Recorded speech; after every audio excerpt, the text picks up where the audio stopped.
നോമ്പ് തുറക്കുന്ന സമയത്ത് എണ്ണയിലൊന്നും മുക്കി പൊരിക്കാതെ ഏറ്റവും സിമ്പിളായിട്ട് എളുപ്പത്തിൽ ഉണ്ടാക്കിയെടുക്കാൻ പറ്റിയ ഒരു അടിപൊളി പലഹാരമാണ് കേട്ടോ ഇന്നത്തെ ഐറ്റം. ഒരു പാനിലേക്ക് 2 ടേബിൾ സ്പൂൺ ഓയിൽ ചേർത്തിട്ട് നന്നായിട്ട് ചൂടായിട്ട് വരുമ്പോൾ അതിലേക്ക് 250 ഗ്രാം ബോൺലെസ് ചിക്കൻ ചെറുതായിട്ട് കട്ട് ചെയ്തെടുത്തിട്ടുള്ളതാണ് കേട്ടോ.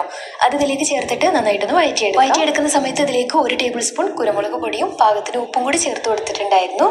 ചിക്കൻ ഹാഫ് കുക്കായി വരുന്ന സമയത്ത് ഇതിലേക്ക് 1 ടീസ്പൂൺ ഇഞ്ചി വെളുത്തുള്ളി പേസ്റ്റും ഒരു മീഡിയം സൈസിലുള്ള സവാള ചെറുതായിട്ട് കട്ട് ചെയ്തതും ചെറിയൊരു കഷ്ണം ക്യാപ്സിക്കം ചെറുതായിട്ട് കട്ട് ചെയ്തതും കൂടി ചേർത്തിട്ട് നന്നായിട്ടൊന്ന് വഴറ്റിയെടുക്കാം. 1 ടീസ്പൂൺ ചില്ലി ഫ്ലേക്സും കയ്യിൽ ഒറിഗാനുണ്ടെങ്കിൽ കുറച്ച് ഒറിഗാനും കൂടി ചേർത്തിട്ട് നന്നായിട്ട് മിക്സ് ആക്കി എടുക്കാം. ചിക്കനൊക്കെ നന്നായിട്ട് വെന്ത് വന്നാൽ അതിലേക്ക് 2 ടേബിൾ സ്പൂൺ ടൊമാറ്റോ സോസും കൂടി ചേർത്ത് നന്നായിട്ട് മിക്സ് ആക്കി എടുത്താൽ ഫില്ലിങ്സ് റെഡി.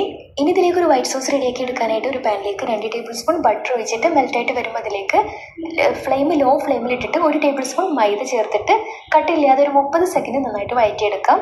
എന്നിട്ട് അതിലേക്ക് 1 കപ്പ് പാലും 1 അല്ലി വെളുത്തുള്ളി ഒന്ന് ചതച്ചിട്ട് അതും കൂടി ചേർത്ത് കൊടുക്കാം. എന്നിട്ട് ഇതിലേക്ക് കുറച്ച് ഒറിഗാനോ, കുറച്ച് ചില്ലി ഫ്ലേക്സ്, കുറച്ച് കുരുമുളക് പൊടിയും പാകത്തിന് ഉപ്പും ചേർത്ത് മിക്സ് ആക്കിയിട്ട് ഒന്ന് കുറുകി വരുമ്പോൾ ഫ്ലെയിം ഓഫ് ചെയ്യാം. ഇനി ഒരു ബൗളിൽ 1 ടേബിൾ സ്പൂൺ ബട്ടറും കുറച്ച് ചില്ലി ഫ്ലേക്സും കൂടി ഒന്ന് മിക്സ് ആക്കി വെക്കുന്നുണ്ട്. ഇനി കുറച്ച് ബ്രെഡ് ഒന്ന് ആവി കയറ്റി എടുത്തിട്ട് ഇതുപോലെ റൗണ്ടിൽ കട്ട് ചെയ്തിട്ട് ഗ്ലാസ് വെച്ചിട്ട് ജസ്റ്റ് ഒന്ന് പ്രസ് ചെയ്തിട്ട് ആദ്യം ബട്ടർ ഒന്ന് ബ്രഷ് ചെയ്തിട്ട് മുകളിൽ വൈറ്റ് സോസ് ഇട്ട് കൊടുക്കുക. അതിന് മുകളിൽ ചിക്കൻ്റെ ഫില്ലിങ്സും മുകളിൽ ചീസും കൂടി ഇട്ടിട്ട് ഒരു പാനിൽ വെച്ചിട്ട് അടച്ച് വെച്ച് ചീസ് ഒന്ന് മെൽറ്റായിട്ട് വന്നാൽ സെർവ് ചെയ്യാം. അടിപൊളി ടേസ്റ്റാണ്. ട്രൈ ചെയ്തിട്ട് ഫീഡ്ബാക്സ്